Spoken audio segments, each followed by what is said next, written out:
8P, Ministry of Home Affairs, Mr. Christopher De Souza. Mr. Chairman, I beg to move that the total sum to be allocated for Head P of the estimates be reduced by $100.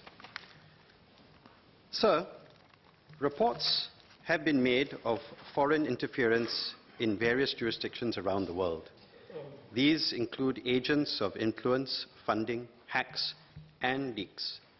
For example, according to a report to the US Senate, Russia Twitter bots seem to have been involved in Brexit through social media.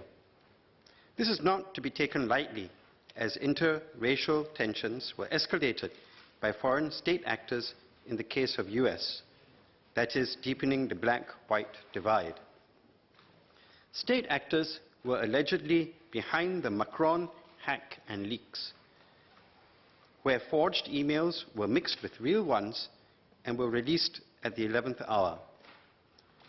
In Australia, their parliament was hacked. According to the Centre for International Governance Innovation, protection of critical infrastructure, such as voting machines and voter registry, are important to prevent and protect against foreign interference of the democratic processes. Over the past 5 years, there has been an upward trend in the amount of cyber threat activity against democratic processes globally. Singapore is not exempt from such threats. Experts are of the view that the SingHealth cyber attack was by a state actor, as the attack continued even after detection. During the Singapore-Malaysia disputes last year, there was a noticeable increase in critical comments made by avatars. This may be hard to detect, as false accounts and groups that originated from a foreign country can pose as local, as was done during the midterm elections in the United States. Therefore, we must guard against such threats descending on and vesting in Singapore. To do so, we need tighter legislation to deter external pressures from having an overt or covert influence on our domestic politics and sensitive issues, which should rightly be for Singaporeans to decide. How can we add muscle to our legislative framework and regularly update the regulatory machinery to preserve and protect the domestic policy making as the rightful domain of Singaporeans? What can we learn of the modus operandi of foreign pressure groups, overt and covert, that have insurrected the policy making and legislative spheres of other countries?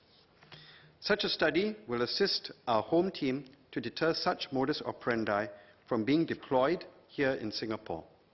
The point is this: to preserve the effective and efficient running of Singapore and to ensure our system of governance is not undermined by ill-minded external forces, we need to add more muscle to our armory of legal weapons.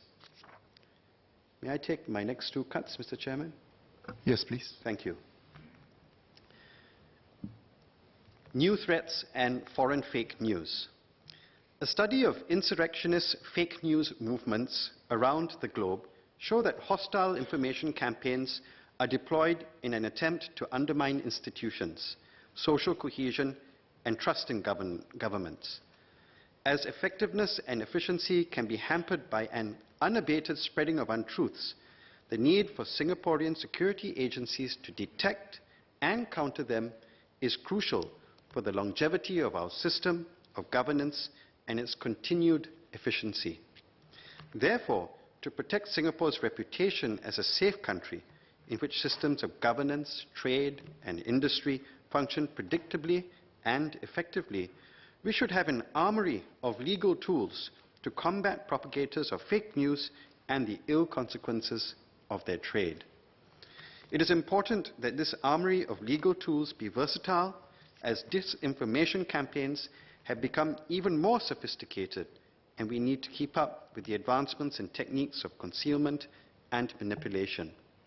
For example, in a Politico article, it stated that, I quote, "Fake news merchants are a step ahead," unquote, of government efforts challenging the definition of what constitutes fake news through the use of photo-based disinformation and the use of internet messaging services like WhatsApp, as well as employing techniques to mask their locations and purchase political ads in local currencies.